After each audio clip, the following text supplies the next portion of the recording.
সকালে নাস্তায় বা রাতে ডিনারের জন্য খুব সহজ পদ্ধতিতে ফুলকো নরম তুলতুলে দুই রকম টেস্টের কুলচা তৈরি করে দেখাবো। খুব সহজ পদ্ধতিতে তাওয়াতেই তৈরি করে নিতে পারবেন আর খেতেও হবে ভীষণ মজার। আসসালামু আলাইকুম বন্ধুরা, কিচেন বাঙালিয়ানা চ্যানেলে আপনাদের সবাইকে স্বাগত জানাই। একবার এইভাবে কুলচাটা বানিয়ে খেয়ে দেখবেন, তাওয়াতেই দারুণ টেস্টি নরম তুলতুলে কুলচা তৈরি করে নিতে পারবেন। আর দেখতে যেমন লোভনীয় হবে, খেতেও কিন্তু দারুণ টেস্টি। তাছাড়া এই মিক্স ভেজ কুলচাগুলো খাওয়ার জন্য আলাদা করে সবজি করার কোনো ঝামেলা নেই, এমনি আপনারা খেয়ে নিতে পারবেন। তো কুলচাগুলো বানিয়ে নেওয়ার জন্য সবার প্রথমে একটা মিক্সিং বোলের মধ্যে 1 কাপ উষ্ণ গরম দুধ নিয়ে নিচ্ছি। এখানে কুলচাগুলো একটু বেশি পরিমাণেই বানাবো, সেই জন্য এখানে 1 কাপ পরিমাণ দুধ আর তার সাথে 1 কাপ পরিমাণ উষ্ণ পানি নিয়ে নিচ্ছি। এখানে দুধ আর পানি একটু উষ্ণ গরমই নেওয়ার চেষ্টা করবেন। তারপর এখানে 1/3 কাপ মতো টক দই দিয়ে দিচ্ছি। ওই ধরুন 4 টেবিল চামচ মতো টক দই আছে। এবার এখানে সামান্য পরিমাণ লবণ দিয়ে দিচ্ছি, মানে স্বাদ মতো লবণ দিয়ে দিতে হবে। আর তার সাথে 2 টেবিল চামচ পরিমাণ চিনি দিয়ে দেব। এখানে চিনির পরিমাণটা হালকা একটু বেশি রাখছি, তাহলে কুলচাগুলো খেতে দারুণ টেস্টি হবে। আর তার সাথে 1 টেবিল চামচ পরিমাণ ঘি দিয়ে দিচ্ছি, তাহলে কুলচার টেস্টটা কিন্তু অনেকটাই বেড়ে যায়। এবার এখানে 1 টেবিল চামচ পরিমাণ দিয়ে দিচ্ছি বেকিং পাউডার আর তার সাথেই দিয়ে দেব 1/2 টেবিল চামচ পরিমাণ বেকিং সোডা। এখানে বেকিং পাউডার আর বেকিং সোডা দিলে কিন্তু কুলচাগুলো অনেকটাই ফুলকো তৈরি হবে আর অনেকটাই নরম তৈরি হবে। এবার সব কিছুকে একসঙ্গে ভালো করে মিশিয়ে নিচ্ছি। যেহেতু আমি এর মধ্যে দই দিয়েছি, তাই একটু ভালোভাবে মিশিয়ে নিতে হবে। তো সব কিছু আমি খুব ভালোভাবে মিশিয়ে নিয়েছি। এবার এখানে ময়দা দিয়ে দেব। এখানে কুলচাগুলো একটু বেশি পরিমাণে বানাবো আর এই কুলচাগুলোকে একটু মোটা করে বেলে নিতে হয়, তাই এখানে ময়দার পরিমাণটা একটু বেশি রেখেছি। তো আমি এখানে 4 কাপ মতো ময়দা নিয়ে নিচ্ছি। আর এই ময়দার ডোটাকে একটু নরম করে মেখে নেব, কারণ আমি বেলাবেলির কোনো রকম ঝামেলা রাখতে চাচ্ছি না। হাত দিয়েই খুব অল্প সময়ের মধ্যে আর খুব সহজভাবে এটা তৈরি করে নেব, তাই একটু নরম করে আমি ডোটা মেখে নেব। তো এখানে আমি আরও 1/2 কাপ মতো ময়দা দিয়ে দিয়েছি। এবার সব কিছুকে একটু ভালোভাবে মিশিয়ে নেব। তো বন্ধুরা, এখানে ময়দাটা দেখে আপনাকে অনেকটাই নরম মনে হচ্ছে, কারণ এখানে বেকিং পাউডার আর বেকিং সোডা দেওয়া আছে, সেই জন্য ময়দাটা এখানে অনেকটাই আঠালো মনে হচ্ছে। তবে ভয়ের কোনো কারণ নেই, সামান্য পরিমাণ একটু সয়াবিন তেল দিয়ে খুব ভালোভাবে মিশিয়ে নেব, তাহলে এটা খুব সুন্দরভাবে হাত থেকে ছেড়ে যাবে। তো ইস্ট দিয়ে ময়দা মাখলেও কিন্তু ঠিক এই রকমভাবে হাতের মধ্যে লেগে লেগে যায়।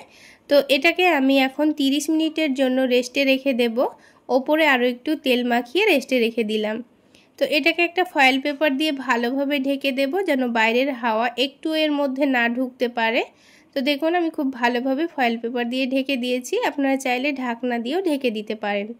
তো এটাকে 30 মিনিটের জন্য রেস্টে রেখে দিয়ে এদিকে একটা সবজির পুর তৈরি করে নেব। তার জন্য আমি এখানে 2 থেকে 3 টেবিল চামচ পরিমাণ সয়াবিন তেল নিয়ে নিয়েছি। এবার এই তেলটাকে একটু ভালোভাবে গরম করে নেব। তেল গরম হয়ে গেলে এবার দিয়ে দিলাম পেঁয়াজ কুচি। পেঁয়াজটাকে হালকা নাড়াচাড়া করে ভেজে নিতে হবে। তো কিছুক্ষণ ভেজে নেওয়ার পর পেঁয়াজটা যখন হালকা ভাজা ভাজা হয়ে যাবে, তখন এখানে কিছু সবজি দিয়ে দেব। তো আমি এখানে সবজির মধ্যে নিয়ে নিয়েছি ছোট একটা বাটি মেপে 1 বাটি পরিমাণ বিনস কুচি আর 1 বাটি পরিমাণ নিয়ে নিয়েছি গ্রেট করা গাজর। আর ঝালের জন্য দিয়ে দিলাম কাঁচামরিচ কুচি, স্বাদ মতো লবণ দিয়ে দেব। তারপর দিয়ে দিচ্ছি সামান্য পরিমাণ গোলমরিচের গুঁড়ো। এবার সব কিছুকে একটু নাড়াচাড়া করে ভেজে নেব।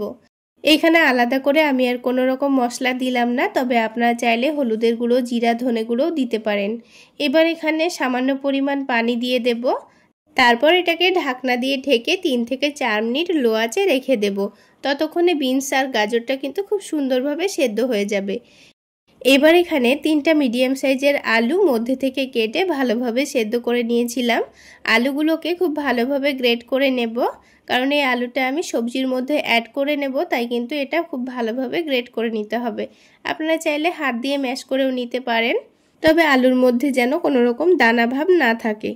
তো আলুটা আমি ভালোভাবে ম্যাশ করে নিয়েছি। আর এইদিকে 3 থেকে 4 মিনিট মতো হয়েও গেছে, আর পানিটাও দেখুন অনেকটাই শুকিয়ে গেছে। এবার আবারও একটু ভালোভাবে নাড়াচাড়া করে নিচ্ছি। আর একটা বিনস চেক করেও দেখিয়ে দিচ্ছি, দেখুন কত সুন্দর সেদ্ধ হয়ে গেছে। এবার এখানে গ্রেট করা সেদ্ধ আলুটা দিয়ে দিলাম। তারপর ওপর থেকে একটু ধনেপাতা কুচি দিয়ে দিচ্ছি। এবার এখানে সামান্য পরিমাণ ভাজা জিরা গুঁড়ো দিয়ে দিচ্ছি আর দিয়ে দিচ্ছি সামান্য পরিমাণ চাট মশলা। তবে আপনাদের হাতের কাছে চাট মশলা না থাকলে বাদ দিতে পারেন। তারপর সামান্য পরিমাণ চিনি দিয়ে দিয়েছি আর অল্প করে একটু পনিরকে গ্রেট করে দিয়ে দেব। আপনাদের হাতের কাছে পনির না থাকলে না দিলেও চলবে। এবার পনিরটা গ্রেট করে দেওয়ার পর সব কিছুকে একসঙ্গে ভালোভাবে মিশিয়ে নেব। এবার সব কিছু একসঙ্গে মিশিয়ে নিলেই কিন্তু হয়ে যাবে। তো বন্ধুরা, এখানে আমি কুলচার পরিমাণটা একটু বেশি করেছি, সেই জন্য এখানে সবজির পুরটাও একটু বেশি করে বানিয়ে নিয়েছি। তবে আপনারা অল্প করে বানাতে চাইলে এই সবজির পুরটাও কিন্তু অল্প করেই তৈরি করে নেবেন। আর এভাবে সবজির পুরটা তৈরি করে খেয়ে দেখবেন, খেতে কিন্তু দারুণ টেস্টি হয়েছিল।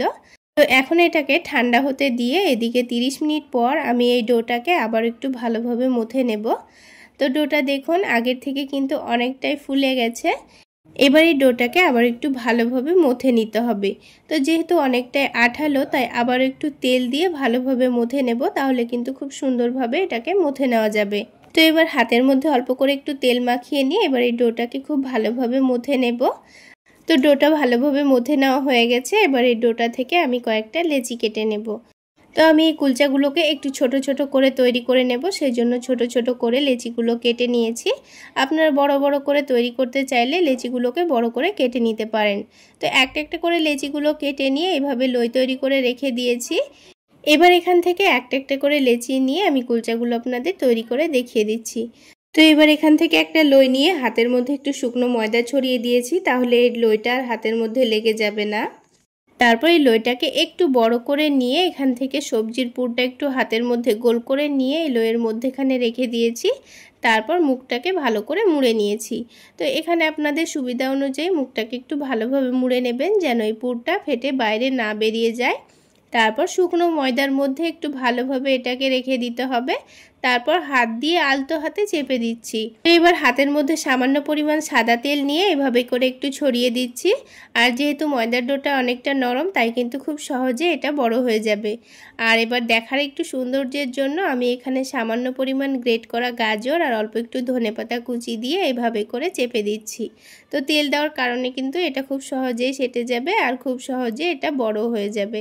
তো দেখুন হাত দিয়ে এটা খুব সহজেই গোল করে নেওয়া গেল। আপনারা দেখে নিশ্চয়ই বুঝতে পারছেন। এবার এই কুলচাটা আমি তাওয়ার মধ্যেই সেঁকে নেব। তো তার জন্য তাওয়াটাকে হালকা গরম করে নিয়েছি। তারপর এই তাওয়াটাকে একটু তেল দিয়ে মুছে নিয়েছি।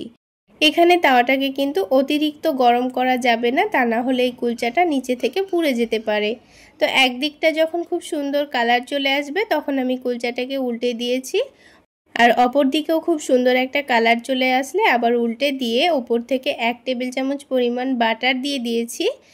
তো আমি এখানে কুলচাটা বাটার দিয়ে ভেজে নিচ্ছি। আপনারা চাইলে ঘি বা সয়াবিন তেল দিয়েও ভেজে নিতে পারেন। তো বাটার দেওয়ার পর উল্টে দিয়ে আবার ওইটাকে উল্টে পাল্টে ভেজে নেব। আর খুব সুন্দর একটা কালার চলে আসলে আমি এই কুলচাটাকে তুলে নেব। তো প্রথমের কুলচাটা খুব একটা না ফুললেও কিন্তু পরের কুলচাগুলো খুব সুন্দরভাবে ফুলকো তৈরি হয়েছে।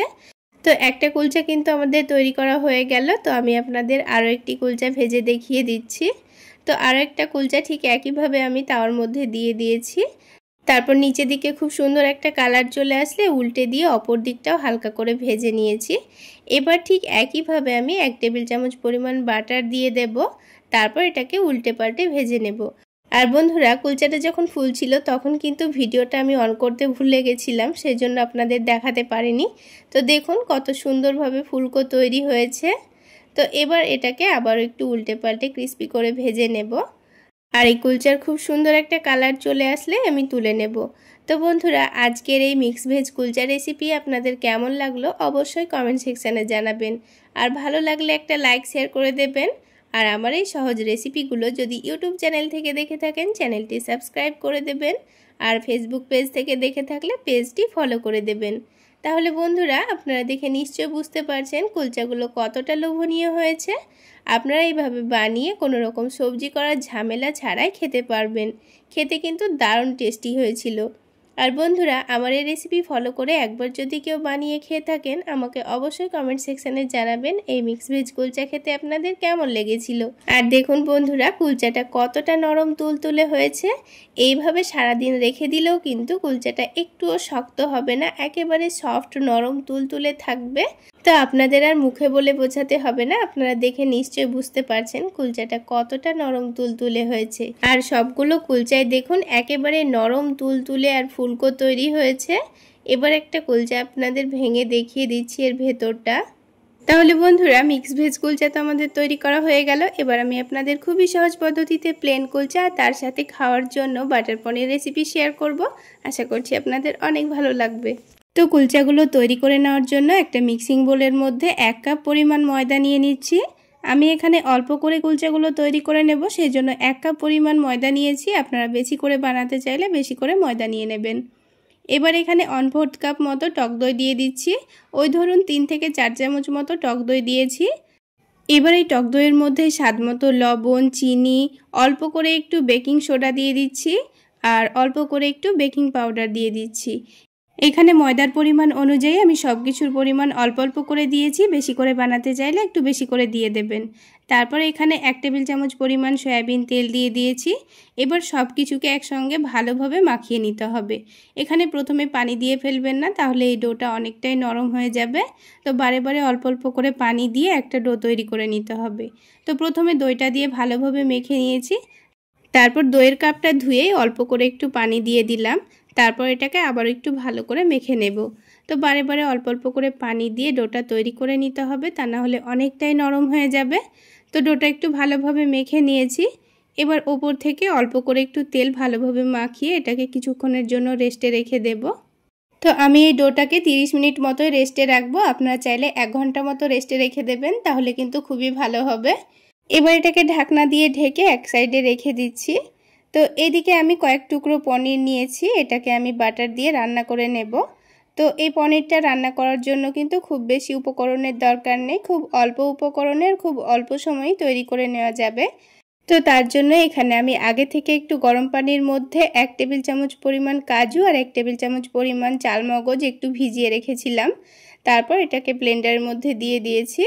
তারপর এখানে 3 টেবিল চামচ পরিমাণ টক দই দিয়ে দিয়েছি আর টক দইয়ের কাপটা ধুয়ে অল্প করে একটু পানি দিয়ে ভালোভাবে ব্লেন্ড করে নেব।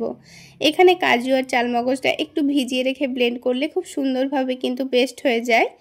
এবার পনিরটা রান্না করে নেওয়ার জন্য একটা প্যানের মধ্যে সামান্য পরিমাণ বাটার দিয়ে দিয়েছি। আপনারা চাইলে এখানে বাটারের পরিবর্তে ঘিও ব্যবহার করতে পারেন, আবার তেল দিয়েও ভেজে নিতে পারেন। তারপর এখানে এই টুকরো করে রাখা বাটারগুলো দিয়ে হালকা নেড়েচেড়ে ভেজে নেব। তো 2-3 মিনিটের মধ্যেই পনিরগুলো কিন্তু হালকা লাল লাল হয়ে গেছে। খুব বেশি লালচে করার দরকার নেই, হালকা লালচে করে ভেজে নিলেই কিন্তু হয়ে যাবে। খুব বেশি ভাজতে গেলে কিন্তু পনিরগুলো রান্না করার পর অনেকটা শক্ত হয়ে যেতে পারে। তো হালকা করে ভেজে নিয়ে এবার এই পনিরগুলোকে আমি তুলে নেব। আর এই পনিরগুলোকে গ্যাসের ফ্লেমটা লোতে রেখেই ভেজে নিয়েছি। তারপর অল্প করে একটু গোলমরিচ গুঁড়ো আর অল্প করে একটু কাশ্মীরি রেড চিলি পাউডার দিয়ে দিয়েছি। তারপর এখানে পেস্ট করে রাখা মশলাটা দিয়ে দেব। ব্যাস, এখানে আর কোনো রকম পেঁয়াজ রসুনের দরকার নেই, শুধুমাত্র এই মশলাটা দিয়ে দিলেই হবে। তারপর এটাকে একটু ভালোভাবে নাড়াচাড়া করে কষিয়ে নেব। তো মশলাটাকে তেল ছাড়া পর্যন্ত ভালোভাবে কষিয়ে নেওয়ার পর স্বাদমতো লবণ, সামান্য চিনি, অল্প করে একটু ভাজা জিরা গুঁড়ো আর অল্প করে একটু ধনে গুঁড়ো দিয়ে দিচ্ছি। এবার সব কিছুকে একটু ভালোভাবে মিশিয়ে নেব। তারপর ব্লেন্ডারটা ধুয়ে অল্প করে পানি দিয়ে দেব। এখানে যেহেতু পনিরগুলো আমি অল্প নিয়েছি, তাই এখানে পানির পরিমাণটাও অল্প দিয়ে দিচ্ছি আর 1/2 কাপ পরিমাণ দুধ দিয়ে দিচ্ছি। এবার সব কিছুকে ভালোভাবে নাড়াচাড়া করে মিশিয়ে নেব। তারপর এখানে 2টো কাঁচামরিচ একটু চিড়ে দিয়ে দিয়েছি। এবার সব কিছু যখন একটু ভালোভাবে ফুটে যাবে তখন এখানে পনিরগুলো দিয়ে দেব। তো পনিরগুলো দিয়ে এগুলোকে একটু ভালোভাবে রান্না করে নেব। তো আমি গ্যাসের ফ্লেমটা বাড়িয়ে রেখে রান্না করে নিয়েছি। এবার যখন ঝোলটা একটু ভালোভাবে শুকিয়ে যাবে তখন এটাকে নামিয়ে নিতে হবে। তো নামানোর কিছুক্ষণ আগে সামান্য পরিমাণ বাটার দিয়ে দিয়েছি। তারপর আবার একটু ভালোভাবে মিশিয়ে নেব। এইবার এই পনিরের গ্রেভিটা আমি হালকা মাখো মাখো করে এটাকে নামিয়ে নিয়েছি। তো এবার এটাকে এক সাইডে সরিয়ে রেখে দিয়ে আমি আপনাদের কুলচাগুলো তৈরি করে দেখিয়ে দেব। তো দেখুন বন্ধুরা, পনিরটা দেখতে কতটা লোভনীয় হয়েছে আর খেতেও কিন্তু দারুণ টেস্টি হয়েছিল। এবার এই পনিরের তরকারিটাকে উপর থেকে সামান্য পরিমাণ বাটার দিয়ে এখন এক সাইডে রেখে দিচ্ছি। তো এবার এই কুলচাগুলো তৈরি করে নেওয়ার জন্য ডোটাকে আবার একটু ভালোভাবে মথে নিতে হবে আর 30 মিনিট রেস্টে রাখার জন্য দেখুন ডোটা আগের থেকে অনেকটাই নরম হয়ে গেছে। তো ডোটাকে আবার একটু ভালোভাবে মথে নিচ্ছি। তারপর এটা থেকে কয়েকটা লেচি কেটে নেব। তো যেহেতু কুলচাগুলো একটু মোটা করে তৈরি করে নিতে হয়, তাই আমি এখানে একটু মোটা মোটা করে লেচিগুলো কেটে নিয়েছি। তো আমি এখানে 4টা মতো কুলচা তৈরি করে নেব 1 কাপ ময়দাতে। তো সেই অনুযায়ী আমি লেচিগুলো কেটে নিয়েছি। তো এবার একটা করে লই তৈরি করে নিয়ে একটু মোটা করে একটু ছোট করেই বেলে নেব। আপনারা এখানে কুলচাগুলো যত বড় করে তৈরি করতে চাচ্ছেন ঠিক সেইভাবে লইগুলো কেটে নেবেন আর কুলচাগুলো তৈরি করে নেবেন। তো দেখুন আমি ছোট করে আর একটু মোটা করে কুলচাটা বেলে নিয়েছি। এবার এটাকে সেকে আমি আপনাদের দেখিয়ে দিচ্ছি। তো কুলচাটা তৈরি করে নেওয়ার আগে প্রথমে আমি এই কুলচার ওপরে সামান্য পরিমাণ পানি লাগিয়ে দেব।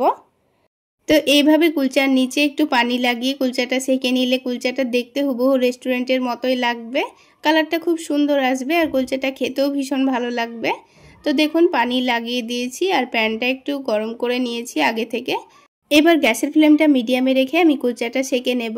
আর দেখুন কুলচাটা কত সুন্দরভাবে ফুলে উঠেছে আর উল্টে দেওয়ার পর নিচের দিকে খুব সুন্দর একটা কালারও এসছে। তো আবারও উল্টে দিয়ে ওপরের দিকটা খুব সুন্দর করে সেকে নিয়েছি। তারপর ওপর থেকে হালকা করে একটু বাটার লাগিয়ে দিচ্ছি। তো দেখুন বন্ধুরা একটা কুলচা কিন্তু আমাদের তৈরি করা হয়ে গেল। তো আমি আপনাদের আরও একটি কুলচা তৈরি করে দেখিয়ে দিচ্ছি। তো আবারও ঠিক একইভাবে এই রুটিটার নিচেও আমি পানি লাগিয়ে দিয়েছিলাম আর ওপরের দিকটা সুন্দর কালার আসলে উল্টে দিয়ে আমি অপর দিকটাও একটু ভালো করে সেঁকে নিয়েছি। তারপর ওপরে একটু বাটার লাগিয়ে এটাকে তুলে নেব।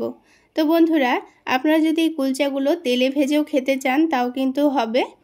তো আমি আপনাদের তেলে ভেজেও দুটো দেখিয়ে দিচ্ছি। তার জন্য প্যানের মধ্যে আমি 3 টেবিল চামচ পরিমাণ সয়াবিন তেল নিয়ে নিয়েছি। তো এবার তেলটাকে খুব ভালোভাবে গরম করে নেওয়ার পর কুলচাটা ছেড়ে দিয়েছি আর নিচের দিকে খুব সুন্দর একটা কালার চলে আসলে উল্টে দিয়েছি। আর দেখুন কুলচাটা কত সুন্দরভাবে ফুলে উঠছে। তো এই কুলচাগুলো কিন্তু অনেকটাই স্পঞ্জি তৈরি হয়, খুব সুন্দর লাগে খেতে। তো আপনারা চাইলে এইভাবে তেল দিয়েও ভেজে খেতে পারেন। তো এবার এটাকে উল্টে পাল্টে একটু ক্রিস্পি করে ভেজে নেব। তাহলে বন্ধুরা আজকের এই কুলচা আর বাটার পনির আপনাদের কেমন লাগলো অবশ্যই কমেন্ট সেকশানে জানাবেন। আর ভালো লাগলে একটা লাইক শেয়ার করে দেবেন। সেই সাথে আমার এই সহজ রেসিপিগুলো যদি ইউটিউব চ্যানেল থেকে দেখে থাকেন চ্যানেলটি সাবস্ক্রাইব করে দেবেন আর ফেসবুক পেজ থেকে দেখে থাকলে পেজটি ফলো করে দেবেন। তো আমাদের কুলচা তৈরি হয়ে গেছে, এবার আমি পনিরের সঙ্গে সার্ভ করে নিচ্ছি। আর দেখুন কুলচাগুলো কতটা নরম তুলতুলে হয়েছে। এগুলোকে বানিয়ে সারাদিন রেখে দিলেও কিন্তু এই রকমই নরম তুলতুলে থাকে, একটুও শক্ত হয়ে যায় না। চাইলে আপনারা একবার হলো এইভাবে বানিয়ে খেয়ে দেখবেন, খুব সুন্দর লাগে খেতে। তো দুই রকমভাবে তৈরি করা কুলচা কিন্তু খুব সুন্দর নরম তুলতুলে তৈরি হয়েছে। এবার আমি আপনাদের কুলচাগুলো ভেঙে দেখিয়ে দেব। তো প্রথমে আমি সেকে নেওয়া কুলচাটা আপনাদের ভেঙে দেখিয়ে দিচ্ছি। দেখুন ভেতরে কত সুন্দর স্পঞ্জি নরম তুলতুলে হয়েছে। এবার তেলে ভাজা কুলচাটাও আমি আপনাদের ভেঙে দেখিয়ে দিচ্ছি। দেখুন এটার ভেতরেও কিন্তু অনেকটা স্পঞ্জের মতো তৈরি হয়েছে। তো দুই রকমভাবেই খেতে কিন্তু দারুণ হয়েছিল। আপনারা চাইলে একবার হলেও রেসিপি ফলো করে বানিয়ে খেয়ে দেখবেন, খেতে কিন্তু দারুণ হয়েছিল। তাহলে বন্ধুরা আজকে এই পর্যন্তই। সকলে অনেক বেশি ভালো থাকবেন, সুস্থ থাকবেন। দেখা হচ্ছে আরও একটি নতুন রেসিপি নিয়ে নেক্সট এপিসোডে।